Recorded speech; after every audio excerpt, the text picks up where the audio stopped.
Hello dear students, welcome to Edurhythm. और आज का टॉपिक हमारा रहेगा types of force and their effect. कितनी तरह के फोर्स होते हैं और उनका क्या क्या इफेक्ट है, क्या उनके एग्जाम्पल्स हैं, इन सब का डिस्कशन आज के लेक्चर में होगा। ये आपके सिलेबस का फर्स्ट टॉपिक है और इसका आज पूरा का पूरा जितना भी इसके टाइप्स है सबका डिस्कशन आज हम कर लें। तो चलिए सीधे बात करते हैं यहाँ पर हम टाइप्स ऑफ फोर्स की। टाइप्स ऑफ फोर्स होता क्या है। यहाँ पर अगर मैं बात करूं टाइप्स ऑफ फोर्स की तो आपको दो तरह के फोर्स देखने को मिलेंगे, कॉन्टैक्ट फोर्स और नॉन कॉन्टैक्ट फोर्स। फोर्स क्या होता है इसकी बात हम कर चुके हैं, सिस्टम ऑफ फोर्स क्या होता है इसकी भी बात कर चुके हैं। लेकिन फोर्स कितनी तरीके के होते हैं, तो जनरली जो हमारा क्लासिफिकेशन फोर्स का रहता है वो दो तरीके से रहता है, कॉन्टैक्ट और नॉन कॉन्टैक्ट। कॉन्टैक्ट का मतलब जब एक बॉडी दूसरी बॉडी पर फोर्स लगाती है तो उनमें फिजिकल कॉन्टैक्ट होता है। और नॉन कॉन्टैक्ट फोर्स की अगर बात करूं तो इनमें फिजिकल कॉन्टैक्ट नहीं होता। दो बॉडी के बीच में गैप होगा और वहां पर क्या होगा, फोर्स अप्लाई होगा। ठीक है, तो चलिए सबसे पहले हम कॉन्टैक्ट फोर्स की बात करेंगे। कॉन्टैक्ट फोर्स में भी 6-7 फोर्स है। फिर हम नॉन कॉन्टैक्ट की बात करेंगे। नॉन कॉन्टैक्ट में जो जनरली जो होते हैं वो 4 तरह के फोर्स होते हैं। तो सबसे पहले हम बात करेंगे कॉन्टैक्ट फोर्स की। तो कॉन्टैक्ट फोर्स मैंने भी अभी आपको बताया कि जब दो बॉडी होती हैं और दो बॉडी जब एक बॉडी दूसरी बॉडी पर फोर्स लगाती है तो उनके बीच में गैप नहीं होता। उनके बीच में गैप नहीं होता, वो एक दूसरे के कांटेक्ट में होती हैं, उसे कांटेक्ट फोर्स कहा जाता है। देखिए, contact force is a force that act when two object are touching each other. यानी कांटेक्ट फोर्स कब होगा, जब दो बॉडी एक दूसरे को टच करेंगे।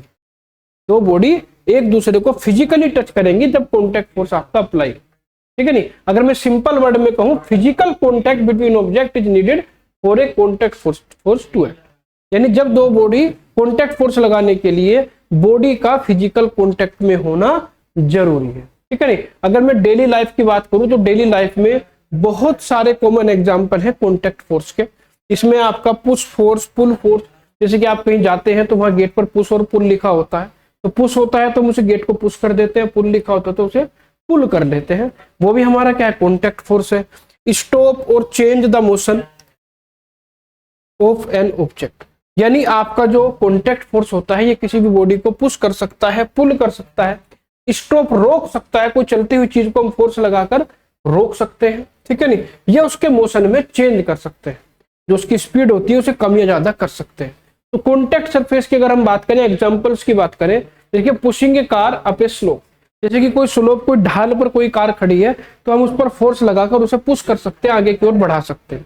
ठीक है नहीं, किकिंग ए फुटबॉल, फुटबॉल पर किक मारते हैं, वो भी कॉन्टैक्ट फोर्स है आपका, क्योंकि फुटबॉल और पैर के बीच में कॉन्टैक्ट होता है। ठीक है नहीं, pushing a box from one place to another. कोई बॉक्स है, उस बॉक्स को एक जगह से दूसरी जगह पर ले जाने के लिए हम उसे पुश करते हैं। जैसे कोई भारी सा बॉक्स है तो हम उसे इस तरह से पुश करके सरका देते हैं। ठीक है नहीं, लिफ्टिंग और मूविंग ए हैवी ऑब्जेक्ट। कोई हैवी ऑब्जेक्ट होता है उसे लिफ्ट करने के लिए, मूव करने के लिए भी हमें कॉन्टैक्ट करना पड़ता है। ठीक है नहीं, और रबिंग टू सरफेस अगेंस्ट इधर। जैसे कि हाथ है आपके, हम अगर रब करेंगे इस तरीके से तो ये क्या कर रहे हैं, एक दूसरे पर कॉन्टैक्ट फोर्स लगा रहे हैं। हाथ आपके गर्म हो जाते हैं, नहीं ऐसे करते, क्यों होते हैं, क्योंकि रबिंग करने पर दोनों के बीच में फोर्स जनरेट होता है, फ्रिक्शन फोर्स भी जनरेट होता है। ठीक है नहीं, जिसकी वजह से हाथों में हीट भी जनरेट हो जाती है। तो कॉन्टैक्ट सरफेस के एग्जांपल की हमने कुछ बात करी। अब बात करते हैं टाइप्स ऑफ कॉन्टैक्ट फोर्स की। कितनी तरह के कॉन्टैक्ट फोर्स होते हैं। तो जनरली जो होते हैं, वैसे तो अलग अलग बुक्स में आपको अलग अलग मिलेंगे, लेकिन जो जनरली जो मेन है, मेन कॉन्टैक्ट फोर्स आपके होते हैं muscular force, frictional force, normal force, applied force, tension force और स्प्रिंग फोर्स। एक एक के बारे में डिस्कस करेंगे। हर फोर्स का क्या इफेक्ट होता है और हर फोर्स का क्या एग्जाम्पल है, उन सब का डिस्कशन हम यहाँ पर करेंगे। तो सबसे पहले बात करते हैं मस्कुलर फोर्स की। तो मस्कुलर फोर्स की अगर बात करूं तो देखिए, मस्कुलर फोर्स ऐसा फोर्स होता है जो अपने हाथों से या अपनी बॉडी से हम अप्लाई करते हैं। मस्कुलर फोर्स का, जिसमें हमारी मांसपेशियों के द्वारा फोर्स लगाया जाता है, उसे मस्कुलर फोर्स कहा जाता है। जैसे कि आपने कोई डब्बा उठाया, इधर रख दिया, तो वो मस्कुलर फोर्स की वजह से। जब लिफ्ट, हम जिम में जाते हैं, जिम में वेट वगैरह उठाते हैं, वो किसकी वजह से, मस्कुलर फोर्स की वजह से होता है। ठीक है, तो muscular force is a force produce by the muscles of our body. हमारी बॉडी की जो मसल्स होती है, जो मांसपेशियां होती हैं, उनके द्वारा जो फोर्स लगाया जाता है, जो उनसे फोर्स प्रोड्यूस होता है, उसे मस्कुलर फोर्स कहा जाता है। ठीक है, चलिए वी यूज मसल्स, हम जो अपनी मसल्स है वो किसके लिए यूज करते हैं? पुश, पुल, लिफ्ट, कैरी, मूव, बेंड और स्टॉप ऑब्जेक्ट। हम किसी भी बॉडी को पुश कर सकते हैं अपनी मसल्स से, पुल कर सकते हैं, लिफ्ट कर सकते हैं, उठा सकते हैं, कैरी कर सकते हैं, जैसे कि हम कोई थैला वगैरह उठा के चल देते हैं, वो भी मसल्स का फोर्स उसमें लगता है। मूव कर सकते हैं किसी बॉडी को, बेंड कर सकते हैं, मोड़ सकते हैं, ठीक है नहीं, और स्टॉप, किसी भी ऑब्जेक्ट को स्टॉप भी कर सकते हैं, किसी के मोशन को रोक भी सकते हैं, ठीक है नहीं। जैसे कि कोई साइकिल चला रहा है, हम साइकिल को पकड़ के पीछे से खींच लेंगे तो वो रुक जाएगी, किसकी वजह से? मसल्स जो है आपके मसल्स की वजह से, मस्कुलर फोर्स की वजह से, ठीक है। तो muscular force is a contact force between our body must be in contact with an object to apply this force.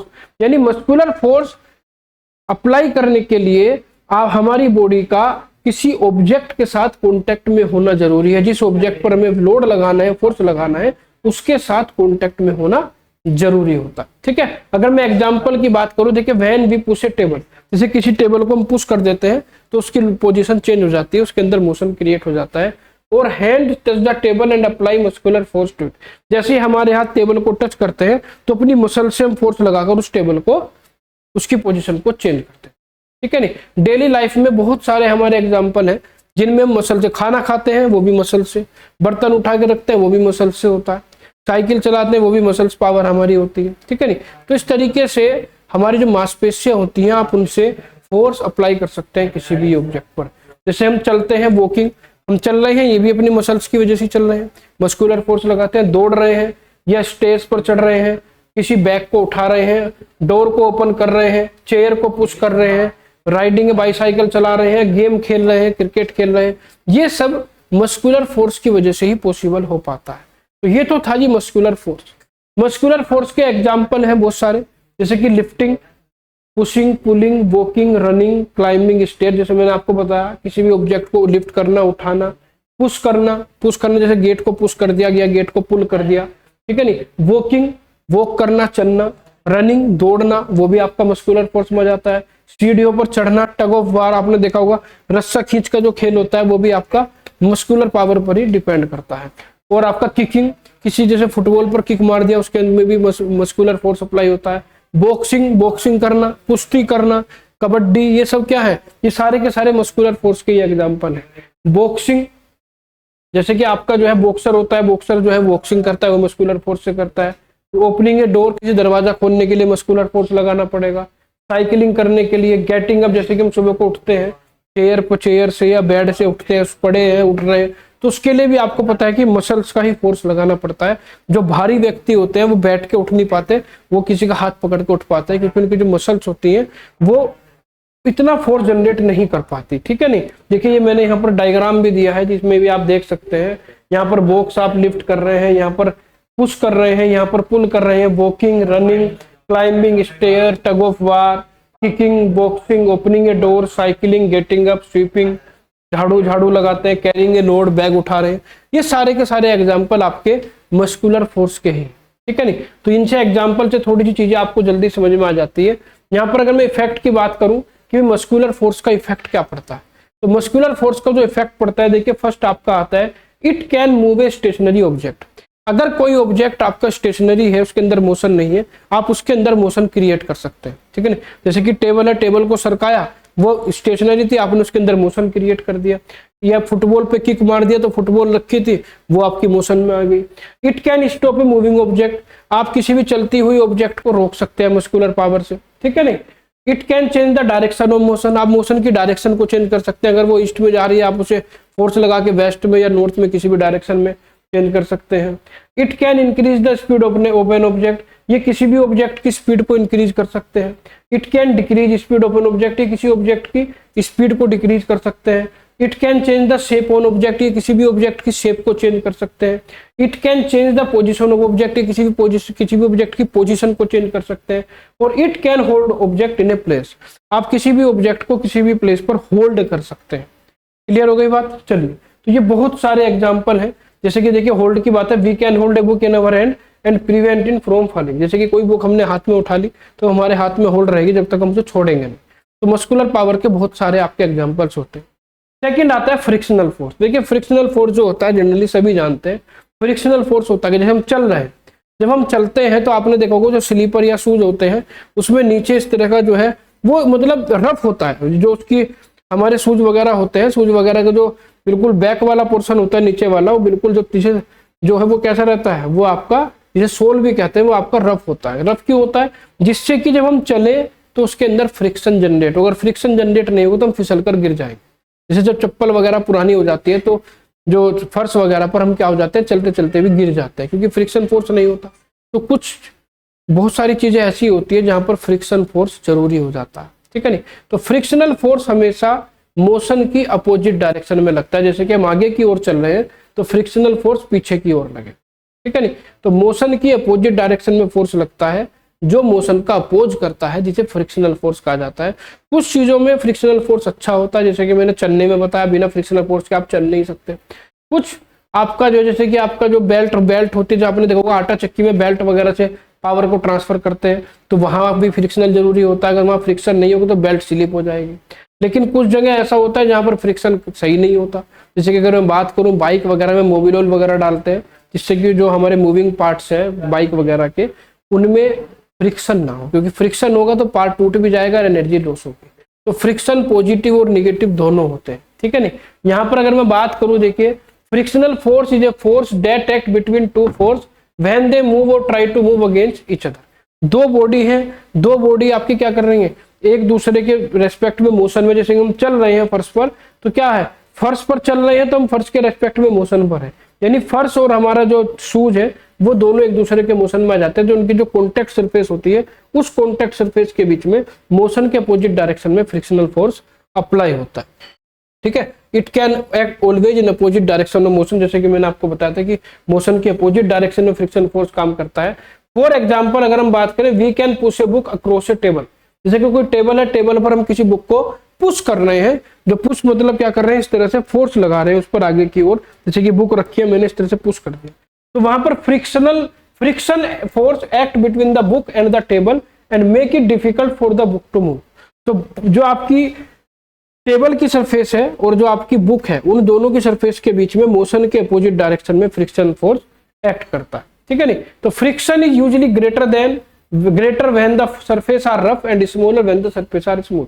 जब दोनों सरफेस, जो दो सरफेस कॉन्टेक्ट में है, अगर वो रफ होंगी, रफनेस उसकी ज्यादा होगी तो फ्रिक्शन ज्यादा होगा, और वो अगर स्मूथ होंगी चिकनी होंगी एक तरीके से, तो वहां पर फ्रिक्शन फोर्स आपका कम होगा, ठीक है नहीं। फ्रिक्शन फोर्स से हीट भी प्रोड्यूस होती है। जब मैंने आपको बताया था हाथ को इस तरह से रगड़ेंगे तो हाथ गर्म हो जाते हैं, क्योंकि फ्रिक्शन से हीट भी जनरेट होती है, ठीक है नहीं। तो चलिए फ्रिक्शन फोर्स के अगर फॉर्मूले की बात करूं, फॉर्मूले के लिए देखिए यहां से आप समझेंगे, पहले डायग्राम को समझ लेते हैं।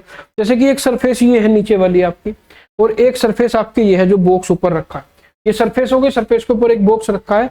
तो यहाँ पर मोशन देखिए, मोशन आपका राइट डायरेक्शन में जा रहा है, तो फ्रिक्शन आपका अपोजिट यानी कि लेफ्ट डायरेक्शन में होगा। मोशन इस डायरेक्शन में तो फ्रिक्शन आपका इस डायरेक्शन में। देखिए ये मोशन हो रहा है, यहाँ पर ये फ्रिक्शन हो रहा है। मैं अगर इस डायरेक्शन में इसे फोर्स लगाऊंगा, जैसे कि बुक रखी है, मैं इसे पुश कर रहा हूं, तो ये क्या होगा, ये राइट डायरेक्शन में मूव करेगी।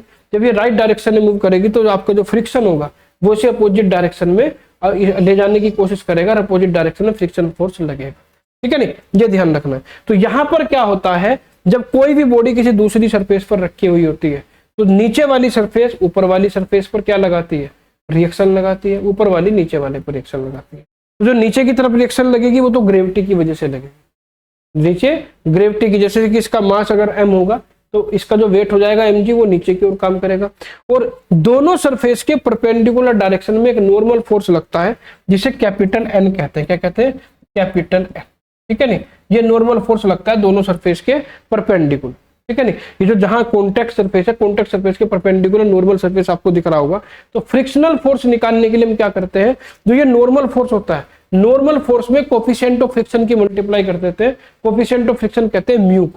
तो F is equal to mu N इसका फॉर्मूला होता है, F is equal to mu N, जहां पर F आपका फ्रिक्शनल फोर्स है, म्यू आपका कोफिशिएंट ऑफ फ्रिक्शन है, और N आपका क्या है, नॉर्मल रिएक्शन। N क्या है, नॉर्मल रिएक्शन होती है दोनों सरफेस के बीच में, ठीक है। चलिए तो देखिए, जैसे कि यहाँ पर आप देख रहे होंगे कि ये एक लड़का, एक बच्चा इस बॉक्स को पुश करने की कोशिश कर रहा है। जब हम इसे इस डायरेक्शन में पुश करेंगे तो मोशन इस डायरेक्शन में होगा। जब मोशन इस डायरेक्शन में होगा तो फ्रिक्शन आपका अपोजिट डायरेक्शन में, मोशन के अपोजिट डायरेक्शन में आपका फ्रिक्शनल फोर्स यहाँ पर अप्लाई होगा, ठीक है। चलिए आगे बात करते हैं एग्जाम्पल की। जब हम देखिए जब वॉक करते हैं तो सरफेस और चप्पल या स्लीपर के बीच में फ्रिक्शन लगता है। कार टायर, जब हमारे जब हम कार चलाते हैं तो जो कार के टायर होते हैं और जो सड़क होती है उन दोनों के बीच में फ्रिक्शन लगता है। जैसे कि आपने देखा होगा अगर कहीं रेत वगैरह पड़ा हो या कहीं ऑयल वगैरह या पानी वगैरह पड़ा हो सड़क पर बारिश के समय में, तो टायर स्लिप करने लगते हैं। क्यों करते हैं स्लिप इसलिए करते हैं क्योंकि वहां पर आपका फ्रिक्शन कम हो जाता है। जैसे बाइक वगैरह में आपने देखोगे जब बारिश वगैरह होती है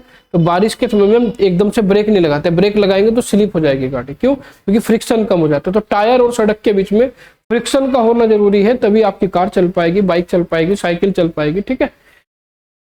स्पाइक्स इन स्पोर्ट्स शूज, जो स्पोर्ट्स शूज होते हैं उनमें स्पाइक्स होते हैं। स्पाइक्स मतलब आप नीचे की तरफ देखेंगे तो नीचे की तरफ स्पाइक्स बने हुए होते हैं। जैसे कि ये आपका इस तरीके से आप अगर शूज को देखेंगे जो स्पोर्ट्स शूज होते हैं तो स्पोर्ट्स शूज में नीचे सोल में इस तरह के स्पाइक होते हैं। तो ये जो इस तरह के स्पाइक होते हैं ये क्या करते हैं? ये फ्रिक्शन जनरेट करते हैं। क्योंकि जब हम दौड़ेंगे तो दौड़ने पर क्या होगा? फ्रिक्शन जनरेट होगा और स्लिप नहीं होंगे, हम दौड़ते हुए स्लिप नहीं होंगे। तो यहाँ पर हम स्पोर्ट्स शूज में इसलिए स्पाइक्स लगाए जाते हैं। ठीक है। बैटिंग ग्लव्स, आपने देखा होगा क्रिकेट खेलते हुए ग्लव्स पहनते हैं, तो ग्लव्स क्यों पहनते हैं? क्योंकि आपने देखा होगा जब खेलते हैं तो हाथों में पसीना आ जाता है और जब बैट की ग्रिप होती है वो जो उन दोनों के बीच में जब फ्रिक्शन क्या हो जाएगा? कम हो जाएगा। भाई दोनों के बीच में क्या होगा? दोनों के बीच में पसीना आने की वजह से फ्रिक्शन कम हो जाता है, तो हम ग्लव्स पहनते हैं। ग्लव्स की आप सरफेस देखेंगे जो हैंड की साइड में होती है थोड़ी सी रफ होती है, इसीलिए उसे रफ बनाया जाता है ताकि बल्ले पर आपकी ग्रिप अच्छी बन सके, फ्रिक्शन फोर्स ज्यादा लग सके। ठीक है। ब्रेकिंग है, साइकिल पर ब्रेक लगाते हैं। जब हम साइकिल पर ब्रेक लगाते हैं तो ब्रेक जब लगते हैं तो वहां भी फ्रिक्शन जनरेट होता है। ब्रेक आपके घिस जाते हैं। क्यों घिस जाते हैं? क्योंकि जब वो व्हील पर ब्रेक अप्लाई करते हैं तो वो क्या करते हैं? फ्रिक्शन की वजह से स्टॉप हो जाते हैं। राइटिंग, जब हम किसी कागज पर लिखते हैं तो पेन और कागज के बीच में फ्रिक्शन फोर्स लगता है। आप किसी कागज पर तेल वगैरह पानी वगैरह डाल लीजिए तो लिखा नहीं जाएगा क्योंकि फ्रिक्शन ही नहीं होगा। तो लिखने के लिए भी फ्रिक्शन जरूरी होता है। रबिंग हैंड, मैंने आपको बताया था कि हाथों को इस तरह से रब करेंगे तो भी वहां पर आपका हीट जनरेट होगी और फ्रिक्शन फोर्स लगेगा। ये बहुत सारे एग्जांपल देखिए मैंने यहाँ पर दिखाए। वॉकिंग, कार टायर के बीच में यहाँ पर स्पोर्ट में देखिए नीचे स्पाइक लगे हुए हैं। ये बैटिंग ग्लव, साइकिल चलाने में जब हम गियर ब्रेकिंग है साइकिल पर ब्रेक लगाते हैं तो फ्रिक्शन लगता है। राइटिंग, रबिंग हैंड हो गया आपका। स्लाइडिंग है बुक ऑन टेबल, मूविंग है बॉक्स, मशीन पार्ट के बीच में फ्रिक्शन कम करने के लिए हम लुब्रिकेशन का यूज करते हैं। ठीक है नहीं। यहाँ पर अगर इफेक्ट की बात करूं कि भाई फ्रिक्शन का इफेक्ट क्या होता है, फ्रिक्शन के अगर इफेक्ट की बात करें तो यहाँ पर ये एक तो मोशन को अपोज करता है, मोशन का विरोध करता है। ठीक है, क्योंकि मोशन के अपोजिट डायरेक्शन में लगता है। मूविंग ऑब्जेक्ट को स्लो कर देता है क्योंकि जब मोशन का विरोध करेगा तो मूविंग ऑब्जेक्ट को स्लो कर देगा। ठीक है नहीं। और भाई बिना फ्रिक्शन के हम चल नहीं पाएंगे। तो आपका जो है it help us walk without slipping, बिना स्लीप हुए हमें चलने में मदद करता है। ठीक है। It help vehicle stop when brake are applied, जब हम ब्रेक अप्लाई करते हैं तो ब्रेक अप्लाई करने पर जो फ्रिक्शन फोर्स लगता है उनकी वजह से ही हमारा व्हीकल रुक जाता है। ठीक है नहीं। It can produce heat produce करता है फ्रिक्शन की वजह से, आपको जानते हैं। और it can cause wear and tear of surface, अगर ज्यादा फ्रिक्शन जनरेट होगा। देखिए कुछ जगह पर जैसे कि आपके मशीन कंपोनेंट है, मशीन कंपोनेंट में जहां पर फ्रिक्शन हमें नहीं चाहिए, अगर वहां पर फ्रिक्शन जनरेट होगा तो वो कंपोनेंट आपके टूट भी सकते हैं। इसीलिए वो अपनी वो गाड़ी वगैरह में सर्विस कराते रहते हैं, मोबिल ऑयल को चेंज कराते रहते हैं जिससे कि पार्ट्स का वियर एंड टेयर टूट फूट ना हो। अब हम बात करते हैं फ्रिक्शन फोर्स के बाद नॉर्मल फोर्स की। देखिए नॉर्मल फोर्स क्या होता है? अभी जैसे कि फ्रिक्शन फोर्स में मैंने आपसे बात की थी कि जब एक सरफेस के ऊपर दूसरी सरफेस रखी जाती है तो नीचे वाली सरफेस, ऊपर वाली सरफेस तो ग्रेविटेशनल फोर्स लगाएगी नीचे की ओर जितना उसका वेट होगा, और नीचे वाली सरफेस ऊपर वाली पर एक नॉर्मल रिएक्शन लगाती है, दोनों सरफेस के परपेंडिकुलर डायरेक्शन लगाती है। तो वही फोर्स आपका नॉर्मल फोर्स कहलाता है। ठीक है। Normal force is the force exerted by a surface of an object that is in contact with the other surface, it acts perpendicular to the surface। जब एक बॉडी दूसरे सरफेस के contact में होती है तो एक बॉडी दूसरे पर क्या लगाती है? एक नॉर्मल रिएक्शन लगाती है जिसे नॉर्मल फोर्स कहा जाता है। जैसे कि ये बैग है, ये बैग देखिए यहाँ पर टेबल पर रखा हुआ है, तो मान लिया इसका मास m है तो ये बैग नीचे की तरफ तो mg वेट लगाएगा और ये टेबल इस बैग पर ऊपर की ओर एक रिएक्शन लगाएगी नॉर्मल फोर्स n। ठीक है नहीं। और यहाँ पर ध्यान रखिएगा, देखिए मैं आपको बता भी देता हूँ सब चीजें। जैसे कि यहाँ पर अगर मैं बात करूं, यहाँ पर अगर हम बात करें, देखिए ये यहाँ से नीचे की ओर लगाएगा mg, इसका मास m है तो नीचे की ओर mg इसका वेट काम करेगा। और जो ये टेबल है, टेबल बैक के ऊपर रिएक्शन लगाएगी n, तो ये जो n होता है ये mg के इक्वल होता है। ठीक है नहीं। जो नॉर्मल रिएक्शन होती है वो उस बैग के वेट के, आपने एक्शन इक्वल टू रिएक्शन सुना होगा भाई, बैग जितना वेट टेबल पर लगाएगा उतना ही वेट टेबल बैग के ऊपर लगाएगी। तो ये अगर mg नीचे की ओर लगा रहा है तो ये भी mg यानी n की वैल्यू भी mg के इक्वल होगी। तो आपको ध्यान रखना है कि नॉर्मल फोर्स होता है n इक्वल टू mg, जहां पर n आपका नॉर्मल फोर्स है, फोर्स की जो यूनिट होती है न्यूटन होती है, m है मास ऑफ ऑब्जेक्ट और g है आपका एक्सीलरेशन ऑफ ग्रेविटी 9.8 मीटर पर सेकेंड स्क्वायर। कभी कभी 10 भी से ले लेते हैं। अगर मैं यहाँ पर एग्जाम्पल की बात करूँ कि नॉर्मल फोर्स के एग्जाम्पल क्या क्या है, तो नॉर्मल फोर्स के जो एग्जाम्पल होते हैं, देखिए बुक ऑन ए टेबल, किसी टेबल पर कोई बुक रखी हुई है, किसी टेबल पर कोई बुक रखी हुई है तो बुक नीचे की ओर वेट लगाएगी और जो जिस टेबल पर बुक रखी है वो ऊपर की ओर रिएक्शन लगाएगी। Person standing on the ground, हम ग्राउंड पर खड़े हैं तो हम नीचे की ओर क्या लगा रहे हैं, हम नीचे की ओर हमारा वेट काम कर रहा है और जो अर्थ है, जो सरफेस है वो ऊपर की ओर हम पर रिएक्शन लगा रही है, normal reaction. Box on the floor, किसी फ्लोर पर कोई बॉक्स रखा हुआ है, किसी फ्लोर पर कोई बॉक्स रखा हुआ है तो बॉक्स का वेट नीचे काम करेगा और जो फ्लोर है वो ऊपर की ओर रिएक्शन लगाएगा।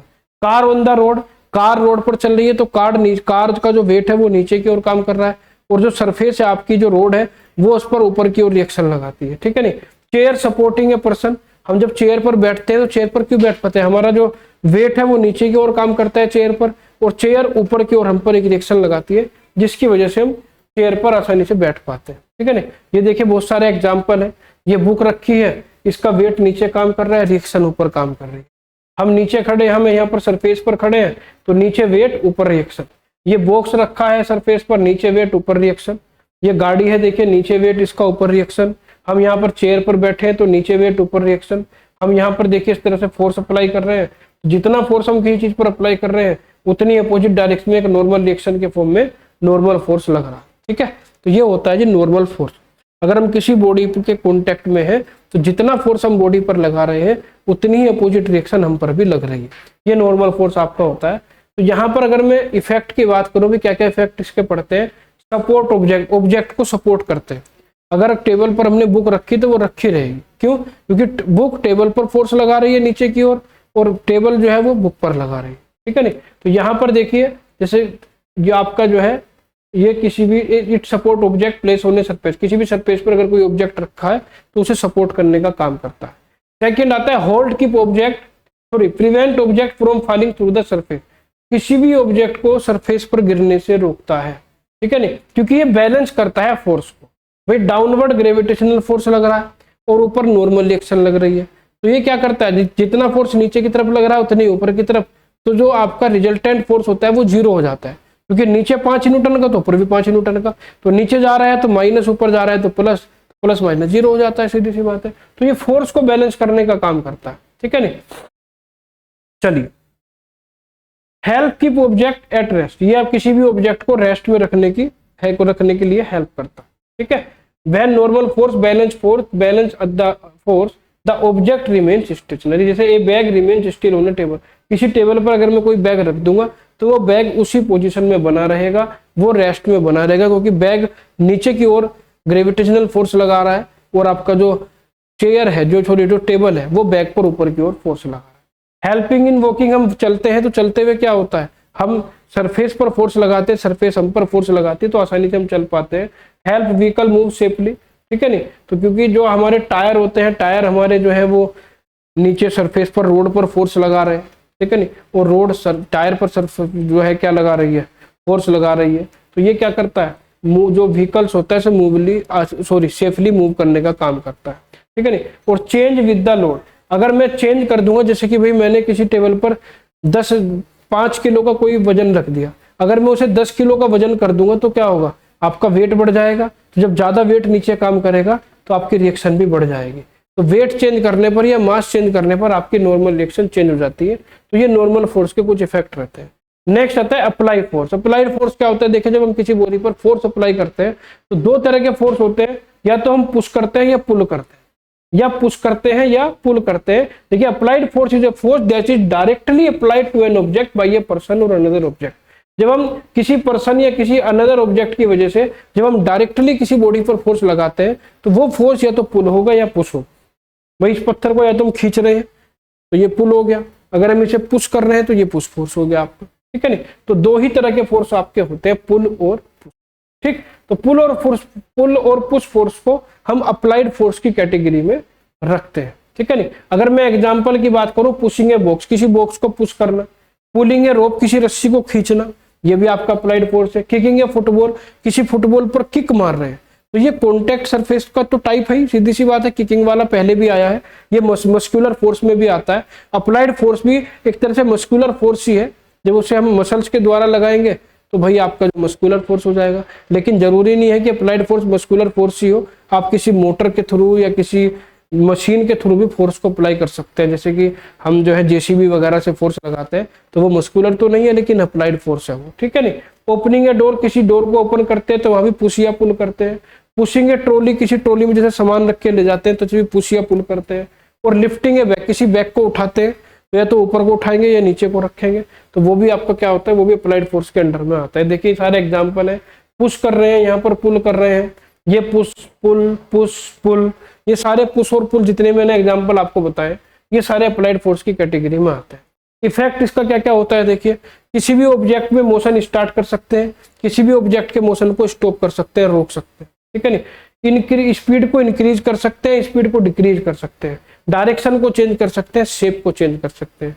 तो पुश और पुल फोर्स लगाकर ये इफेक्ट आपके जनरेट हो सकते हैं, मोशन को स्टॉप करना, मोशन को रोकना, ठीक है नहीं, स्पीड को इंक्रीज करना, स्पीड को डिक्रीज करना, डायरेक्शन को चेंज करना, शेप को चेंज करना, ये सारे के सारे आपके अप्लाइड फोर्स की कैटेगरी में आते हैं।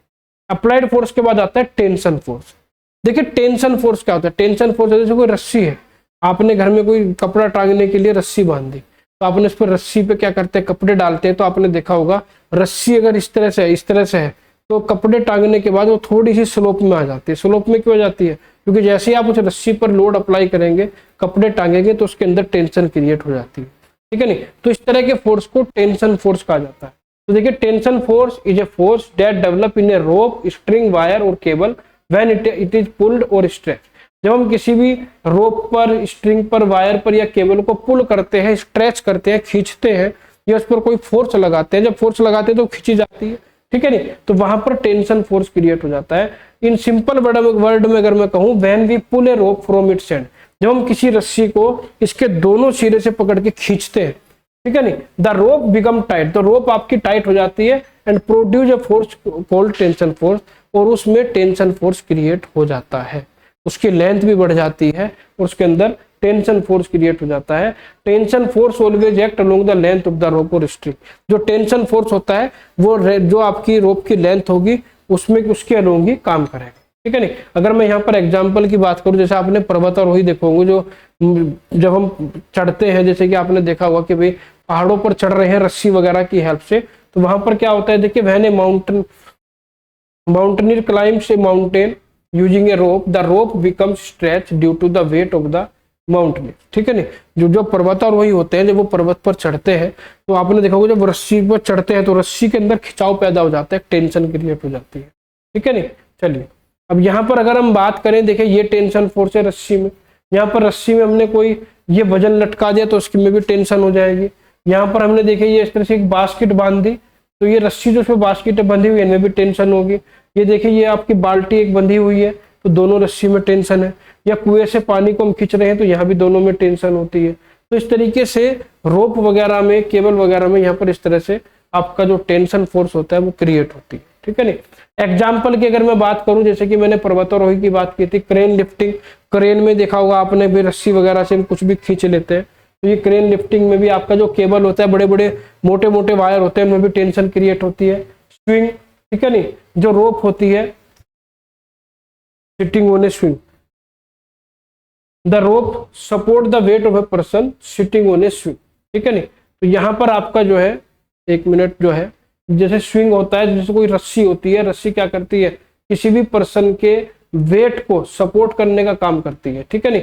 फ्लैग पोल आपने देखा होगा, फ्लैग पोल की अगर मैं बात करूं, जो झंडा हम फहराते हैं, तो वहां भी रस्सी से झंडा खींचते हैं, रस्सी पर आपने देखा होगा रस्सी पे झंडा जो टंगा रहता है उसमें भी टेंशन क्रिएट होती है। सस्पेंशन ब्रिज आपने देखे होंगे, जैसे कि अगर आप गए होंगे ऋषिकेश में, वहां पर लक्ष्मण झूला देखा होगा, तो वहां भी आपका जो है एक जो ब्रिज होता है, वो ब्रिज आपका मतलब कंक्रीट का नहीं होता, वो केबल वगैरह से बनाया जाता है, तो उसे भी सस्पेंशन ब्रिज में भी वहां पर टेंशन क्रिएट होती है।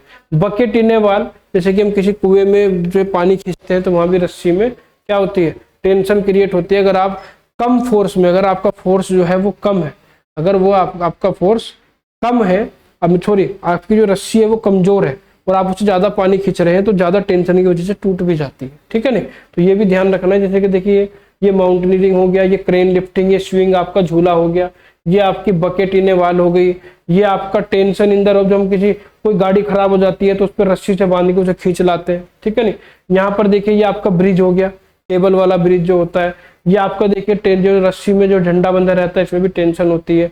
और ये देखिए ये आपने यहाँ पर लाइट वगैरह टांग रखी है, इसमें भी आपकी चेन में टेंशन क्रिएट होती है, ठीक है नहीं। इसके इफेक्ट क्या होते हैं, टेंशन फोर्स के क्या क्या इफेक्ट होते हैं। देखिए अगर बात करूं, लोड को सपोर्ट करने का काम करता है, भाई किसी कुछ भी वजन लटका दो, ठीक है नहीं, लटका रहेगा कोई दिक्कत नहीं है। ऑब्जेक्ट को लिफ्ट करता है, क्रेन से ऑब्जेक्ट को लिफ्ट कर सकते हैं, किसी भी ऑब्जेक्ट को पुल करने का काम कर सकते हैं, पुल कर सकते हैं आप इसे, ठीक है नहीं। चलिए एक प्लेस से दूसरे प्लेस पर आसानी से पुल कर सकते हैं किसी रोप की हेल्प से, ठीक है। कीप ऑब्जेक्ट सस्पेंडेड, किसी भी जो आप जो है हम क्या कर सकते हैं, एयर में किसी भी ऑब्जेक्ट को होल्ड कर सकते हैं। जैसे कि आपने किसी रस्सी में ऊपर हवा में कुछ भी बांध दो आप जो है खूंटे वगैरह पे लटका के, तो वो लटका रहेगा, होल्ड रखेगा उसे। और मेंटेन स्टेबिलिटी, यहाँ पर क्या होता है, जैसे कि ब्रिज वगैरह हम बनाते हैं केबल वगैरह के, तो उसके अंदर स्टेबिलिटी बनी रहती है, आराम से मेंटेन कर सकता है। देखिए ऋषिकेश में जो राम झूला लक्ष्मण झूला है, बहुत समय से उनकी स्टेबिलिटी बनी हुई है। स्प्रिंग फोर्स की बात करते हैं, नेक्स्ट आता है स्प्रिंग फोर्स। देखिए स्प्रिंग फोर्स क्या होता है, स्प्रिंग फोर्स स्प्रिंग की वजह से लगता है। जैसे कि आपने स्प्रिंग वाले पेन देखे होंगे, या स्प्रिंग से आपने देखा होगा कि स्प्रिंग क्या करता है, स्प्रिंग के अंदर हम स्प्रिंग को कंप्रेस भी कर सकते हैं, स्ट्रेच भी कर सकते हैं, ठीक है नहीं। तो वहां पर क्या होता है, स्प्रिंग के अंदर आपकी जर्नली क्या होती है, एनर्जी स्टोर हो जाती है। स्प्रिंग के अंदर एनर्जी स्टोर हो जाती है और स्प्रिंग क्या करता है, जब हम उस पर फोर्स लगाते हैं तो वो एनर्जी को स्टोर कर लेता है, और जब फोर्स को हटाते हैं तो उसी की एनर्जी की वजह से वो पुरानी शेप में वापस चला जाता है। स्प्रिंग के बहुत सारे एग्जांपल होते हैं, जैसे कि यहाँ पर आप देख सकते हैं, हम यहाँ जैसे कंप्रेस भी कर सकते हैं, इसकी ये नेचुरल लेंथ है, तो हम इसकी लेंथ को घटा भी सकते हैं। अगर इसे कंप्रेस करेंगे तो लेंथ घट जाएगी इसकी, जब इसे हम स्ट्रेच करेंगे, खींचेंगे तो उसकी लेंथ बढ़ जाएगी। जैसे कि यहाँ से वेट लटका है, अगर इस वेट को आप बढ़ाएंगे तो उसकी लेंथ बढ़ जाएगी, इस वेट को घटाएंगे तो ये स्ट्रेच हो जाएगा, सॉरी ये कंप्रेस हो जाएगा। वेट घटाने पर कंप्रेस होगा। जैसे कि गाड़ी में जो है 100 के अब्जॉर्बर लगे रहते हैं, आपने देखा होगा, ट्रेन में लगे रहते हैं, तो इनका यही काम होता है, ठीक है नहीं। तो the force produce by a stretch or compressed spring is called spring force. किसी भी स्प्रिंग को जब हम कंप्रेस करते हैं या उसे स्ट्रेच करते हैं तो वहां से जो फोर्स जनरेट होता है उसे स्प्रिंग फोर्स कहा जाता है। स्प्रिंग इज स्ट्रेच और कंप्रेस स्टोर एनर्जी। जब भी हम किसी स्प्रिंग को स्ट्रेच करते हैं, कंप्रेस करते हैं, तो उसके अंदर ऑटोमेटिक एक एनर्जी स्टोर हो जाती है, ठीक है नहीं। This stored energy produce a force that try to bring the spring back to its original shape. मैंने आपको बताया था कि यही फोर्स आपको स्प्रिंग को पुरानी शेप में वापस ले आता है। जैसे कि बाइक वगैरह में जब आपने देखा होगा, जब गड्ढे वगैरह आ जाते हैं तो वो स्प्रिंग आपका जो है कभी कंप्रेस होता है, कभी स्ट्रेच होता है, और वो उस एनर्जी को अपने अंदर स्टोर करता रहता है और अपनी पुरानी शेप में वापस चला जाता है। ऐसा नहीं होता कि मुड़ गया, ये हो गया, ऐसा रहता है। अगर मैं इफेक्ट की बात करूं कि स्प्रिंग फोर्स के इफेक्ट क्या क्या है, देखिए इफेक्ट की अगर हम बात करें, इट कैन स्ट्रेच और कंप्रेस होने ऑब्जेक्ट। ये किसी भी ऑब्जेक्ट को स्ट्रेच या कंप्रेस कर सकता है। ये किसी भी ऑब्जेक्ट की शेप को चेंज कर सकता है, ठीक है। ये पुश या पुल, किसी भी ऑब्जेक्ट को पुश भी कर सकता है, पुल भी कर सकता है, ठीक है। It try to bring the spring back to original position. ये स्प्रिंग क्या करता है, ओरिजिनल पोजीशन में लाने की कोशिश करता है, और ये किसी भी ऑब्जेक्ट को मूव कर सकता है या स्टॉप कर सकता है, ठीक है नहीं। ये स्प्रिंग फोर्स की होती है इफेक्ट, ठीक है। तो यहाँ पर अगर हम बात करें एग्जांपल की, when spring is compress and release, जब हम किसी स्प्रिंग को कंप्रेस करते हैं या उस रिलीज करते हैं, नहीं फोर्स उससे हटा लेते हैं, it push the object away and return towards it's original shape. तो वो अपनी ऑटोमेटिक ओरिजिनल शेप में वापस आ जाता है। जैसे कि यहाँ पर देखिए एग्जांपल से आपको समझ में आ जाएगा। यहाँ पर देखिए आपने स्प्रिंग को स्ट्रेच कर दिया, इस तरह से खींच दिया, लेकिन जब आप इस पर से फोर्स हटाएंगे तो अपनी पुरानी शेप में वापस हो जाएगा। यहाँ पर हम इसे कंप्रेस कर रहे हैं, कंप्रेस किया तो उसकी लेंथ घट गई, लेकिन जब आप जैसे ही यहाँ से फोर्स हटाओगे ये अपनी पुरानी शेप में वापस आ जाएगा, ठीक है नहीं। तो यहाँ पर देखिए ये पेन के अंदर भी स्प्रिंग होता है। जब हम इसे ऐसे दबाते हैं तो ये नीचे से पेन की निब बाहर निकल जाती है, फिर दोबारा से दबाते हैं तो ये पेन की निब अंदर चली जाती है, तो इसके अंदर जो एनर्जी स्टोर होती है वो अपना काम करती रहती है, ठीक है नहीं। यहाँ पर देखिए कार वगैरह में शॉक एब्जॉर्बर लगा रहता है। गेट पर देखिए इस तरह का आपने लोग देखा होगा, ये आपका जो है स्प्रिंग लगा रहता है। जब हम गेट को खोलते हैं तो खोलते हुए तो हम फोर्स लगाते हैं, लेकिन जब हम बंद तो नहीं करते, लेकिन गेट आपका ऑटोमेटिक बंद हो जाता है, क्योंकि उसके ऊपर स्प्रिंग लगा हुआ होता है। वो स्प्रिंग अपने अंदर जब आप हम उसे खोलते हैं तो उसके अंदर एनर्जी स्टोर कर लेता है, और उसी एनर्जी की वजह से फिर ओरिजिनल पोजीशन में गेट को बंद करते हैं। जैसे जो जिस पोजीशन में पहले था उसी पोजीशन में गेट को ले आता है। ये इस तरह का खिलौना आपने देखा होगा, ये बॉक्स जब बंद रहता है तो ये आपका जो ये जोकर होता है ये अंदर रहता है, लेकिन जैसे आप इसके ढक्कन को खोलते हैं, क्योंकि जब ये बंद होता है तो ऊपर का जो सरफेस है वो इस पर फोर्स लगा के रखती है, नीचे दबा के रखती है।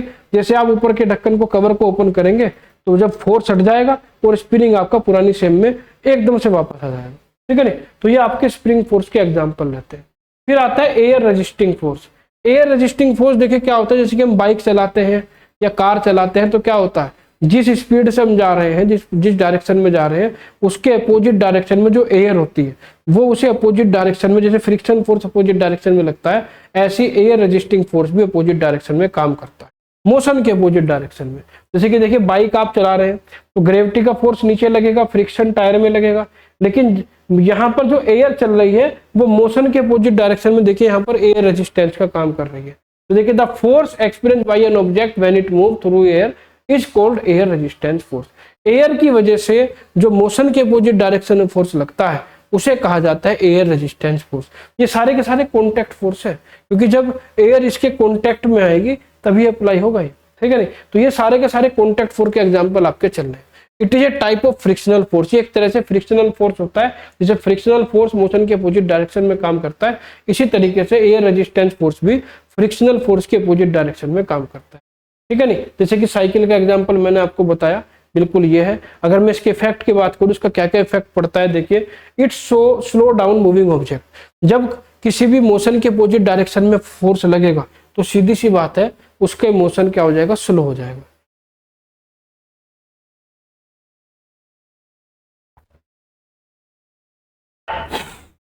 आगे बात करते हैं, देखिए यहाँ पर ये जो है मोशन के अपोजिट डायरेक्शन में काम करता है, ये मैं ऑलरेडी आपको बता चुका हूँ। It makes it harder to move an object through air. जब हम किसी, जैसे आपने देखा होगा जब तेज हवा चलती है, जैसे कि तूफान आदि चल जाता है, तो अगर आप साइकिल चला रहे हैं तो कभी कभी ऐसा होता है आप साइकिल को आगे चलाते हैं और एयर साइकिल को पीछे खींच लाती है, होता है नहीं होता है। तो एयर की वजह से थोड़ा सा क्या होता है, मूव करना थोड़ा सा हार्ड हो जाता है, ठीक है नहीं। हल्की हवा चल रही है तो कम लगता है फोर्स, पता नहीं चलता, लेकिन जब ज्यादा तेज हवा चलती है तो फिर जो है एयर रेजिस्टेंस इंक्रीज हो जाता है और मूव करना थोड़ा सा टफ हो जाता है। और ये व्हीकल की स्पीड को रिड्यूस कर देता है, या ऑब्जेक्ट एंड मूविंग ऑब्जेक्ट, और मूविंग ऑब्जेक्ट जो होते हैं उनकी भी स्पीड को क्या करता है, कम करने का काम करता है, क्योंकि मोशन के अपोजिट डायरेक्शन में लगता है। और it help object such as parachute fall slowly. जैसे कि आपने देखा होगा पैराशूट जैसे जब नीचे आते हैं तो ये पैराशूट हमको हम धीरे धीरे क्यों आते हैं, क्योंकि पैराशूट में जो एयर होती है, एयर आपका जो एयर रेजिस्टेंस फोर्स होता है जो आपका, वो पैराशूट पर ऊपर की तरफ लगता है। जब वो पैराशूट पर ऊपर की तरफ लगेगा तो क्या होगा, आपकी स्पीड ऑटोमेटिक कम हो जाएगी, ऑटोमेटिक कम होगी तो धीरे धीरे धीरे धीरे आप पैराशूट से नीचे आ जाओगे। तो पैराशूट जो है वो एयर रेजिस्टेंस फोर्स की वजह से ही आपको धीरे धीरे नीचे लाता है। जैसे कि एग्जाम्पल्स हैं, देखिए आपके ये पैराशूट से आप आ रहे हैं, ठीक है नहीं, ये आप भाई ग्रेविटेशनल फोर्स लगेगा नीचे की ओर जब ऊपर से कूदेंगे, लेकिन जो एयर रेजिस्टेंस फोर्स है वो ऊपर की ओर लगेगा इस पर बैलून पर, तो ये क्या करेगा, ये इससे धीरे धीरे जैसे ग्रेविटेशनल फोर्स को रजिस्ट करने की कोशिश करेगा और धीरे धीरे आप नीचे आ जाओगे। कोई पत्ता आपने देखा होगा, पत्ता आपका जो है वो पेड़ से गिर रहा है नीचे, तो नीचे गिरते गिरते वो ऐसे तैरते कभी ऊपर कभी नीचे जाके नीचे गिर जाता है। क्यों, क्योंकि वो सीधा नीचे नहीं आता, क्योंकि उस पर एयर रेजिस्टेंस फोर्स भी लग रहा है। अगर हवा ज्यादा तेज होगी तो ये पत्ता कहीं का कहीं उड़कर चला जाए, ठीक है नहीं। ऐसे ही आपका जो कार होती है, कार जिस डायरेक्शन में चलती है उसके अपोजिट डायरेक्शन में आपका एयर रेजिस्टेंस फोर्स लग जाता है। बैलून होता है, एयर बैलून, इस पर एयर रेजिस्टेंस काम करता है। आप जो है आपने देखा होगा जो हम जो कागज का प्लेन बना के उड़ाते हैं वो भी एयर रेजिस्टेंस की वजह से ही उड़ पाता है, ठीक है नहीं, उस पर भी एयर रेजिस्टेंस लगता है, जिसकी वजह से आपका जो एरोप्लेन है, एरोप्लेन जो होता है वो आपका स्लो डाउन होकर नीचे गिर जाता है, ठीक है नहीं। आपने फोर्स लगा के उसको उड़ा तो दिया, लेकिन थोड़ी देर में वो नीचे गिर जाता है। क्यों, क्योंकि एयर रेजिस्टेंस पर काम करता है, उसे नीचे डाल देता है, ठीक है नहीं। इसी तरीके से ये साइकिल वाला तो मैं आपसे ऑलरेडी डिस्कस कर ही चुका हूँ। अब हम बात करते हैं नॉन कॉन्टैक्ट फोर्स की। नॉन कॉन्टैक्ट फोर्स वो फोर्स होते हैं जब दो बॉडी के बीच में कुछ ना कुछ गैप होता है और वो एक दूसरे पर फोर्स अप्लाई करती है, यानी कि बिना किसी फिजिकल कॉन्टैक्ट के फोर्स अप्लाई होता है, इसे कहा जाता है नॉन कॉन्टैक्ट फोर्स। तो देखिए non contact force is a force that act on object without touching it. जब एक ऑब्जेक्ट दूसरे ऑब्जेक्ट पर बिना टच किए फोर्स अप्लाई करता है उसे नॉन कॉन्टैक्ट फोर्स कहा जाता है। In this type of force two object do not need to be in physical contact. इस तरह के फोर्स में ऑब्जेक्ट का फिजिकल कॉन्टैक्ट में होना जरूरी नहीं है, ये डिस्कस हम कर चुके हैं। जैसे कि अर्थ पर आपका ग्रेविटी का फोर्स लगता है, ठीक है नहीं। अब देखो जैसे कि ऊपर से कोई आपने सामान डाल दिया तो वो ऑटोमेटिक नीचे चला जाता है। क्यों चला जाता है भाई? उस पर एक ग्रेविटेशनल फोर्स काम करता है, आप जानते हैं ग्रेविटेशनल फोर्स काम कर रहा है, लेकिन ग्रेविटेशनल फोर्स भाई नीचे अर्थ उसे नीचे की ओर खींच रही है। अब अगर मैं यहाँ से ये पेन नीचे डाल दूं तो अर्थ के और इसके बीच में कोई कॉन्टैक्ट थोड़ा ही है, लेकिन तब भी अर्थ इस पर क्या लगा रही है? ग्रेविटेशनल फोर्स लगा रही है। तो बिना किसी कॉन्टैक्ट के बॉडी पर ग्रेविटेशनल फोर्स लग रहा है, तो ये आपका क्या हो जाता है? ये आपका नॉन कॉन्टैक्ट फोर्स हो जाता है। जो नॉन कॉन्टैक्ट फोर्स होता है, मेनली 4 तरह के नॉन कॉन्टैक्ट फोर्स होते हैं, ग्रेविटेशनल, मैग्नेटिक, इलेक्ट्रोस्टैटिक और न्यूक्लियर। चारों का डिस्कशन करूंगा एक एक करके। ग्रेविटेशनल फोर्स बिल्कुल इजी है, ये सब आप जानते हैं कि ग्रेविटेशनल फोर्स क्या होता है। अर्थ जो है हर वस्तु को नीचे की ओर खींचने की कोशिश करती है विदाउट एनी कॉन्टैक्ट, बिना किसी कॉन्टैक्ट के। ऑर्बिट में जितने भी ग्रह घूम रहे हैं, जितने भी ग्रह सूर्य का चक्कर लगा रहे हैं, वो भी किसकी वजह से लगा रहे हैं? ग्रेविटेशनल फोर्स की वजह से लगा रहे हैं, ठीक है नहीं। तो ग्रेविटेशनल फोर्स में बिना किसी कॉन्टैक्ट के एक बॉडी दूसरी बॉडी पर क्या लगाती है? फोर्स लगाती है, ठीक है नहीं। देखिए gravitational force is the force of attraction between two object that have मास। यानी अगर किसी ऑब्जेक्ट में मास है, यानी किसी ऑब्जेक्ट का कुछ ना कुछ मास है, जैसे कि कोई पत्ता बहुत हल्का पत्ता है, आपने उसे ऊपर से फेंक दिया तो वो एकदम से नीचे नहीं आएगा क्योंकि उसका मास बहुत कम है। जब मास उसका बिल्कुल ना के बराबर होता है तो वो ऊपर ही तैरता रहता है, बहुत समय बाद नीचे आता है। लेकिन कोई भारी चीज आप डालेंगे तो भारी चीजों का क्या होगा? जिसका कुछ ना कुछ मास होगा वो एकदम से नीचे आता है, क्योंकि उसमें ग्रेविटेशनल फोर्स ज्यादा लगता है, ठीक है नहीं। क्योंकि आपको पता है mg ग्रेविटेशनल फोर्स होता है mg, तो mg तो सेम है, तो जितना m ज्यादा होगा उतना ही ग्रेविटेशनल फोर्स आपका ज्यादा रहेगा। तो gravitational force is the force of attraction between two object that has mass. The earth attract all object toward itself because of gravitational force. मैंने आपको बताया था कि भाई क्या होता है, यहाँ पर t आएगा, ये t, ये लिख लीजिएगा भाई, दिस है ये दिस, ठीक है।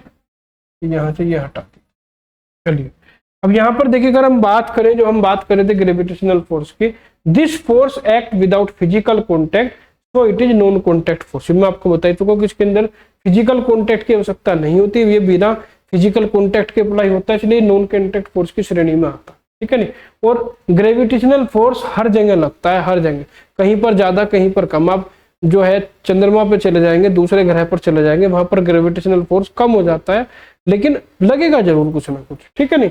और it keep us on the ground, makes object fall downward and cause planet to move around the sun. मैंने आपको बताया था कितने प्लेनेट है हमारे, वो सन के चारों ओर घूम रहे हैं सिर्फ ग्रेविटेशनल फोर्स की वजह से। हम जो है इस धरती पर चल पा रहे हैं ग्रेविटेशनल फोर्स की वजह से। अगर धरती हमें नीचे की ओर ना खींचती तो हम हवा में तैरते हुए रहते, ग्रेविटेशनल फोर्स ना होता तो हम क्या होते? हवा में तैरते, ठीक है नहीं। क्योंकि जमीन हमें नीचे की ओर खींचती है, इसलिए हम जमीन पर बने रहते, ठीक है नहीं। चलिए जैसे कि एग्जाम्पल की बात करूं, जैसे कि अगर हम किसी भी बॉल को ऊपर की तरफ फेंको, आप पूरी जान लगा के बॉल को ऊपर की तरफ फेंक दो, लेकिन कुछ समय बाद एक लिमिट पर जाने के बाद वो नीचे की तरफ आ जाती है। क्यों? क्योंकि इस पर ग्रेविटेशनल फोर्स काम कर रहा है। ऐसी तरीके से एप्पल है, कोई किसी पेड़ से कोई एप्पल टूट के गिरा, वो भी नीचे गिरेगा, ठीक है नहीं। किसी भी झरने से वाटर आ रहा है तो वो भी नीचे की तरफ जा रहा है, ऊपर की तरफ नहीं जाता पानी, नीचे की तरफ ही जाता है, गड्ढे में पानी भरता, आपने सुना होगा, ठीक है। हम जो है अर्थ पर जो है we remain on the ground because the earth pull towards itself, ठीक है नहीं। हम जो है धरती पर बने हुए हैं क्योंकि धरती हमें नीचे की ओर एक ग्रेविटेशनल फोर्स लगा रही है। आपकी जो बारिश की बूंदे हैं वो भी नीचे की ओर गिरती हैं क्योंकि ग्रेविटेशनल फोर्स की वजह से, ठीक है। इसका इफेक्ट क्या पड़ता है ग्रेविटेशनल फोर्स का? देखिए, it pull object toward the earth, ये आपके जो है किसी भी ऑब्जेक्ट को अर्थ की ओर खींचता है। इट गिव्स ऑब्जेक्ट वेट, ये ऑब्जेक्ट को वेट देता है, जैसे कि हमारा जो वेट निकलता है वो हमारे मास में जी की मल्टीप्लाई करके निकलता है। हर प्लेनेट पर जी की वैल्यू अलग होती है। हमारा मास हर प्लेनेट पर सेम रहता है लेकिन वेट अलग अलग हो जाता है। तो वेट जो निकलता है वो ग्रेविटेशनल फोर्स की वजह से ही कैलकुलेट किया जाता है, ठीक है नहीं। ये किसी भी ऑब्जेक्ट को डाउनवर्ड डायरेक्शन में लेके जाता है, ये हमें ग्राउंड पर बना के रखता है, ठीक है नहीं। ऐसा नहीं कि हम हवा में तैर रहे हैं, ठीक है। और जो प्लेनेट और जो सैटेलाइट है वो ऑर्बिट में जो घूम रही है वो ऑर्बिट में सिर्फ और सिर्फ ग्रेविटेशनल फोर्स की वजह से मूव कर पा रही है। जैसे कि देखिए ये बॉल फेंकी हमने लेकिन नीचे आ गई, पानी जो है देखिए झरने से नीचे ही जाएगा, सेब नीचे की तरफ ही जाएगा, बारिश नीचे की तरफ ही गिरेगी, ठीक है नहीं। हम यहाँ पर देखिए ग्राउंड पर बने हुए हैं, ठीक है नहीं, हवा में नहीं उड़ रहे हैं, सिर्फ ग्रेविटेशनल फोर्स की वजह से। यहाँ पर सभी देखिए सन के चक्कर लगा रहे हैं, सभी ऑर्बिट में घूम रहे हैं ग्रेविटेशनल फोर्स की वजह से, ठीक है। तो ये था ग्रेविटेशनल फोर्स जो कि नॉन कॉन्टैक्ट फोर्स की कैटेगरी में आता है। नेक्स्ट आता है मैग्नेटिक फोर्स। मैग्नेटिक फोर्स देखिए क्या होता है, मैग्नेटिक फोर्स होता है मैग्नेट में। आपने देखा होगा कोई मैग्नेट आप ले लीजिए और उस मैग्नेट से थोड़ी सी दूरी पर आप किसी लोहे को रख दीजिए, लोहे को कोई आयरन का पीस रखेंगे, जब आप आयरन का पीस रखेंगे तो वो ऑटोमेटिक एक गैप में मतलब बिना किसी कॉन्टेक्ट के उसे अपनी ओर खींच लेगा। क्यों? क्योंकि उसके चारों ओर एक मैग्नेटिक एरिया जो मैग्नेटिक फोर्स जनरेट हो जाता है। अगर वो आयरन पीस उस मैग्नेटिक फोर्स की मतलब एरिया में आ जाता है, जो आपका मैग्नेटिक एरिया जो बनाता है उस मैग्नेटिक एरिया के अंदर में आते ही वो ऑटोमेटिक क्या होगा, मैग्नेट पर चिपक जाएगा। तो देखिए बिना किसी कॉन्टेक्ट के ऑटोमेटिक क्या हो जाता है, फोर्स लग जाता है, ठीक है नहीं। और आपने देखा भी होगा भाई इसमें पोल्स का सिस्टम होता है। अगर मान लिया पोल एक जैसे है, एस पोल से मिल रहा है, तो जरूरी नहीं है कि जो दूसरा पीस है वो उसकी तरफ भागे, वो अट्रैक्ट भी हो सकता है और वो रिपेल भी हो सकता है, मतलब वो दूर भी जा सकता है उससे, ठीक है नहीं। तो ये भी चीजें मैं आगे भी समझाऊंगा, दोनों चीजें इसके अंदर होती हैं, ठीक। मैग्नेट का खेल आपने बचपन में देखा होगा, मैग्नेट वगैरह से बच्चे खेलते हैं। तो ये सब चीजें वही है कि बिना कॉन्टेक्ट के मैग्नेट फोर्स लगाती है। देखिए magnet force is the force of attraction or repulsion produce by a magnet or moving electric charge. Electric charge की वजह से भी मैग्नेटिक फोर्स जनरेट होता है। आपने देखा होगा जो इलेक्ट्रिसिटी बनती है वो इलेक्ट्रोमैग्नेटिक फोर्स की वजह से ही जनरेट होती है, ठीक है नहीं। ये भी नॉन कॉन्टैक्ट फोर्स होता है। इसमें भी एक बॉडी जो है एक दूसरे के कॉन्टैक्ट में बिना आए क्या कर लेती है, फोर्स को अप्लाई कर लेती है, ठीक है नहीं। A magnet can attract some object such as iron without touching them. जैसे कि मैंने आपको बताया कि आयरन को अट्रैक्ट कर लेती है, अपनी ओर खींच लेती है बिना किसी कॉन्टैक्ट के। और दो मैग्नेट अगर आप लेंगे तो मैग्नेट आपस में एक दूसरे के पास भी आ सकते हैं, एक दूसरे से दूर भी भाग सकते हैं। वो डिपेंड करता है कि मैग्नेट में दो पोल होते हैं एन और एस। तो एस के पास अगर एन को लेके आएंगे तो वो आपका अट्रैक्ट हो जाएगी, और एन के पास एन को या एस के पास सेम पोल को लेके आएंगे तो उसमें उनके अंदर रिपल्सन हो जाएगा, ठीक है नहीं। जैसे कि अगर मैं यहाँ पर एग्जांपल्स की बात करूँ, magnet attract an iron nail without touching it. जैसे कि कोई आयरन का कोई टुकड़ा है हल्का सा, तो मैग्नेट से आप उसे अपनी ओर खींच सकते हैं। Two magnet are like pole attract each other. अगर अलग अलग पोल है दो मैग्नेट के तो वो एक दूसरे को अट्रैक्ट करेंगे, अगर पोल सेम है तो वो रिपेल करेंगे एक दूसरे को, ठीक है नहीं। चलिए जैसे कि एक compass needle move because of the earth magnetic field. जो कंपास की आपने देखा होगा, जो कंपास आते हैं, कंपास की जो सुई होती है वो कंपास की सुई घूमती रहती है। आप जो कंपास को दूसरे डायरेक्शन में लेके जाएंगे तो उसकी निडल ऑटोमेटिक घूमती रहती है। वो किसकी वजह से, वो अर्थ का जो मैग्नेटिक फील्ड होता है उसकी वजह से रोटेट होती रहती है। जैसे कि देखिए ये मैग्नेटिक फोर्स होता है। ये जैसे कि आपका ये मैग्नेट है तो उसके अंदर एक नॉर्थ पोल एक साउथ पोल है, तो दूसरी मैग्नेट का अगर नॉर्थ पोल साउथ पोल से मिलेगा तो ये अट्रैक्ट होगी, आपस में चिपक जाएंगे। और अगर दोनों के सेम पोल को हम इस तरह से यहाँ पर जो है एक थोड़ी सी दूरी पर लेके आएंगे बिना किसी कॉन्टैक्ट के, तो ये एक दूसरे को रिपेल करने की कोशिश करेंगे, दूर करने की कोशिश करेंगे। अगर मैं इफेक्ट की बात करूँ कि मैग्नेटिक फोर्स का इफेक्ट क्या होता है, तो देखिए it can attract magnetic object. Magnetic object को अट्रैक्ट करती है। It can repel another magnet, दूसरी मैग्नेट को रिपेल दूर भी भेज सकती है। It can change the direction of motion of magnetic object. किसी भी मैग्नेटिक ऑब्जेक्ट की मोशन की डायरेक्शन को चेंज कर सकते हैं। मैग्नेट को दूर से ही बिना कॉन्टैक्ट के आप उसे एक जिस डायरेक्शन में जा रही है उसकी डायरेक्शन को चेंज भी कर सकते हैं, ठीक है नहीं। और it can make magnetic object move without direct contact. बिना किसी डायरेक्ट कॉन्टैक्ट के आप मैग्नेट को मूव कर सकते हैं एक दूसरे से, ठीक है नहीं। ये तो आप जनरली भी करके देख सकते हैं। इसके बाद आता है इलेक्ट्रोस्टैटिक फोर्स। देखिए इलेक्ट्रोस्टैटिक फोर्स एक थोड़ा सा नया है आपके लिए, मुझे कुछ बच्चे जानते भी होंगे इसके बारे में, ठीक है नहीं, लेकिन आपको ये लगेगा जैसे सुनकर कि अच्छा ऐसा भी होता है। क्योंकि मैग्नेटिक फोर्स का तो हमने जनरली मैग्नेट जो बचपन में लोहे वगैरह को चिपकाने में काम आती है तो बच्चे थोड़े बहुत जानते हैं, लेकिन इलेक्ट्रोस्टैटिक फोर्स के बारे में इतना नहीं जानते। इलेक्ट्रोस्टैटिक फोर्स जो होता है वो इलेक्ट्रिक चार्ज की वजह से जनरेट होता है। इलेक्ट्रिक चार्ज जो है वो मतलब वैसा नहीं है कि भाई आपने जो है बिजली के तार से वहां पर जनरेट कर दिया। ये हमारे जो कॉमन लाइफ में कुछ वर्क ऐसे, डेली लाइफ में कुछ ऐसे कॉमन वर्क होते हैं जिनसे ऑटोमेटिक इलेक्ट्रोस्टैटिक फोर्स जनरेट हो जाता है, ठीक है नहीं। तो यहाँ पर अगर मैं बात करूँ, देखिए द फोर्स ऑफ अट्रैक्शन और रिपल्सन, जैसे कि मैग्नेटिक फोर्स में अट्रैक्शन और रिपल्सन होता है, इसी तरीके से इलेक्ट्रोस्टैटिक फोर्स में भी आपका अट्रैक्शन और रिपल्सन दोनों रहते हैं, ठीक है नहीं। तो यहाँ पर आपका अट्रैक्शन और रिपल्सन होगा बिटवीन इलेक्ट्रिकली चार्ज ऑब्जेक्ट और पार्टिकल एट रेस्ट। आपके कुछ ऑब्जेक्ट होते हैं जो जिनमें हल्का फुल्का इलेक्ट्रिक चार्ज जनरेट हो जाता है, जिसकी वजह से इलेक्ट्रोस्टैटिक फोर्स आपका जनरेट हो जाता है। इसे कूलाम्ब फोर्स भी कहा जाता है, कूलाम्ब फोर्स भी कहते हैं। एक साइंटिस्ट थे आपके चार्ल्स ऑगस्टिन डी कूलाम्ब, इनके नाम पर इसे कूलाम्ब फोर्स का नाम भी दिया गया, ठीक है नहीं। और सिंपल वर्ड में अगर मैं बात करूं कि इलेक्ट्रोस्टैटिक फोर्स क्या है, तो electrostatic force is the force that act between stationary electric charge. ये स्टेशनरी इलेक्ट्रिक चार्ज के बीच में काम करता है। कैसे काम करता है, एग्जाम्पल की हेल्प से आप इसे अच्छे से समझेंगे। और जैसे कि मैंने आपको बताया था कि ये एक बॉडी को अट्रैक्ट भी कर सकता है और रिपेल भी कर सकता है। यहाँ पर अगर हम बात करें जैसे कोम्ब एंड पेपर, कोम्ब मैंने कंघा। अब मैं आपको बताऊं, देखो when A plastic comb is रब थ्रू ड्राई हेयर, आपके अगर बाल सूखे बाल है, सूखे बालों पर अगर आप कंघे को घुमाएंगे, तो आपके जब बाल सूखे बिना आपने तेल बालों पर नहीं लगाया, पानी बालों पर नहीं है, तो ड्राई एयर पर कंघा घुमा लीजिए। जब कंघे को आप घुमाएंगे तो वहां से आप क्या कर सकते हैं, इट बिकम इलेक्ट्रिकली चार्ज, तो वो ऑटोमेटिक इलेक्ट्रिकली चार्ज हो जाता है, उसके अंदर चार्ज जनरेट हो जाता है कोम्ब के अंदर, ठीक है नहीं। And attract small piece of paper, आप कागज के हल्के हल्के से टुकड़े काट लीजिए, हल्के हल्के से कागज के टुकड़े कर लीजिए और सूखे बालों पर कंघी करके वो कंघी उन छोटे छोटे टुकड़ों के पास लेके जाइए। जब आप उन्हें टुकड़ों के पास लेके जाएंगे वो ऑटोमेटिक उससे चिपक जाएंगे। देखिएगा, आप करके देखिएगा, आपको थोड़ा सा लग रहा होगा, हंसी भी आ रही होगी, लेकिन ये आपका जो है इलेक्ट्रोस्टैटिक फोर्स ऐसे ही होता। बैलून एंड एयर, जैसे कि बैलून आपने देखे होंगे, जो गुब्बारे जिन्हें कहते हैं, माने बलून इज रब अगेंस्ट एयर। बैलून जो होता है, बैलून को इस तरह से रगड़ लीजिए बालों में इस तरह से रगड़ लीजिए, इट बिकम चार्ज, तो उसके अंदर चार्ज जनरेट हो जाता है, हल्का फुल्का चार्ज जनरेट हो जाता है। एंड कैन अट्रैक्ट हेयर और अनदर चार्ज बैलून, तो वो दूसरे बैलून, जो दूसरा चार्ज बैलून होगा जिसे आपने रगड़ा है, उसे अट्रैक्ट भी कर सकता है और आपके हेयर से भी क्या हो सकता है, हेयर को भी क्या कर सकता है, अट्रैक्ट कर सकता है।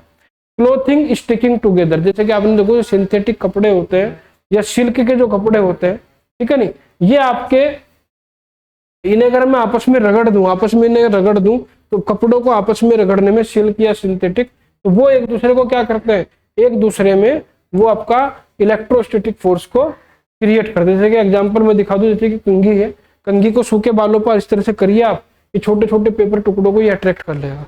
ये बैलून का देखिए आप, बैलून जो होता है, बैलून को बालों पर रगड़िए, जब आप बालों पर रगड़ेंगे तो क्या होगा, उसके अंदर एक इलेक्ट्रोस्टैटिक फोर्स जनरेट होगा, जिसकी वजह से बालों को अपनी तरफ खींचने की कोशिश करेगा, ठीक है नहीं। तो इस तरह की चीजें हो जाती हैं, ठीक।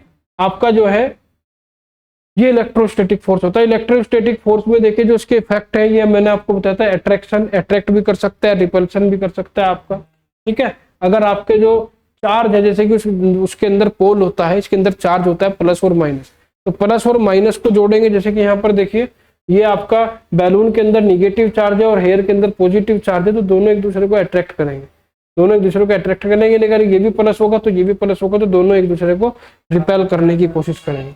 और स्टिकिंग ऑफ ऑब्जेक्ट, स्टिकिंग का मतलब एक दूसरे से कि कंघी पर जो आपके जो पेपर चिपक जाते हैं तो स्टिक भी हो जाता है। और movement of light weight object, और हल्के फुल्के वेट को ये मूव भी करा सकते हैं, जैसे मैग्नेट मूव करा देती है, तो ये भी हल्के फुल्के वेट को इलेक्ट्रोस्टैटिक फोर्स क्या कर सकता है, मूव करा सकता है। नेक्स्ट आता है nuclear force. Nuclear force last force है आपका। न्यूक्लियर फोर्स की अगर मैं बात करूं तो न्यूक्लियर फोर्स आपका जैसे एक तरह से नाभिकीय फोर्स अगर कहें तो नाभिक के अंदर आपको पता है इलेक्ट्रॉन भी होता है, प्रोटॉन भी होता है, न्यूट्रॉन भी होता है। तो न्यूक्लियर फोर्स क्या करता है, न्यूक्लियर फोर्स प्रोटॉन और न्यूट्रॉन को जोड़ने का काम करता है। ये बहुत कम दूरी पर लगता है, जैसे कोई इलेक्ट्रॉन प्रोटॉन के बीच की जो डिस्टेंस होती है, माइनर सी डिस्टेंस उनके बीच में रहती है, ठीक है नहीं। तो वो प्रोटॉन को प्रोटॉन से, न्यूट्रॉन को न्यूट्रॉन से या प्रोटॉन को न्यूट्रॉन से जोड़ने का काम करता है, ठीक है नहीं। तो न्यूक्लियर फोर्स, न्यूक्लियर जो आपका जो नाभिकीय ऊर्जा होती है उसके अंदर न्यूक्लियर फोर्स यही काम करता है कि वो इनके अंदर न्यूट्रॉन और प्रोटॉन को जोड़ने का काम करता है। यहाँ पर देखिए the force that act between the particle proton and neutron, proton और न्यूट्रॉन के बीच में लगता है inside the nucleus of an atom is called nuclear force. ठीक है नहीं। तो किसी भी नाभिकीय जो आपका न्यूक्लियर होता है, जो आपने परमाणु बम के वगैरह के बारे में सुना होगा, तो इसमें होता है, इसमें यही तो होता है भाई, न्यूक्लियर आपके जो प्रोटॉन और इलेक्ट्रॉन है, प्रोटॉन और न्यूट्रॉन है, एक दूसरे को क्या करते हैं, बांध के रखते हैं, ठीक है नहीं। It is very strong attractive force that hold proton and neutron together inside the nucleus. ये आपके करते हैं, जो न्यूक्लियस होते हैं उन्हें होल्ड करते हैं, उनके न्यूट्रॉन और प्रोटॉन को होल्ड करने का काम करते हैं। Without nuclear force the nucleus would not remain stable because proton repel each other due to electrostatic force. जो आपके इलेक्ट्रोस्टैटिक फोर्स होता है वो प्रोटॉन के बीच में लगता है, और वो दोनों को रिपेल करने की कोशिश करते हैं, लेकिन जो न्यूक्लियर फोर्स होता है वो उन्हें जोड़ने का काम करते हैं। यानी न्यूक्लियर फोर्स भी लगेगा, स्टैटिक इलेक्ट्रोस्टैटिक फोर्स भी लगेगा, लेकिन न्यूक्लियर फोर्स ज्यादा रहता है, हैवी रहता है, तो उसे जोड़ के रखता है। अगर न्यूक्लियर फोर्स नहीं होगा तो वो इलेक्ट्रोस्टैटिक फोर्स की वजह से आपके जो वहां पर प्रोटॉन होंगे वो एक दूसरे से दूर भागना शुरू कर देंगे, ठीक है नहीं। इफेक्ट की अगर बात करूं, क्या क्या इफेक्ट पड़ते हैं, तो देखिए bind proton and neutron, proton और न्यूट्रॉन को बाइंड जोड़ने का काम करता है, न्यूक्लियर को स्टेबल रखता है, ठीक है नहीं। Overcome the repulsion between positively charge proton, यहाँ पर जो रिपल्सन होता है, रिपल्सन को ओवरकम करने का काम करता है इलेक्ट्रोस्टैटिक फोर्स की वजह से। Act only over a very short distance, बहुत छोटी सी डिस्टेंस पर भी, उधर जो उनके बीच में जो दूरी होती है बहुत कम होती है, कॉन्टेक्ट में नहीं होते कि भाई आपके न्यूट्रॉन न्यूट्रॉन के कॉन्टेक्ट में हल्की हल्की दूरी रहती है, लेकिन बांध के रखता है, एक दूसरे को अट्रैक्ट करके रखता है, ठीक है नहीं। और ये सबसे स्ट्रॉन्गेस्ट फंडामेंटल होता है नेचर के अंदर, ठीक। अगर मैं एग्जांपल की बात करूं, the force holding the proton and neutron together inside the nucleus open helium atom is nuclear force. ये थोड़ा सा अगर मैं बात करूं कि यहाँ पे न्यूक्लियर फोर्स की, तो थोड़ा सा यहाँ पर केमिस्ट्री का भी पार्ट आ जाता है, क्योंकि न्यूट्रॉन प्रोटॉन इलेक्ट्रॉन जो है, ठीक है नहीं। तो यहाँ पर अगर हम बात करें तो बिल्कुल न्यूक्लियर फोर्स में बस आपको इतना ही ध्यान रखना है कि ये न्यूट्रॉन और प्रोटॉन को होल्ड करने का काम करता है, उन्हें रिपेयर नहीं होने देता, ठीक है नहीं। न्यूट्रॉन न्यूट्रॉन के बीच में लग सकता है, प्रोटॉन प्रोटॉन के बीच में भी, और न्यूट्रॉन प्रोटॉन के बीच में, ठीक है नहीं। चलिए, तो आज के लिए बच्चों इतना ही। ये थे आपके फोर्स और उनके इफेक्ट। नेक्स्ट टॉपिक में जल्दी मिलते हैं, तब तक के लिए पढ़ते रहे, मेहनत करते रहे। Thank you.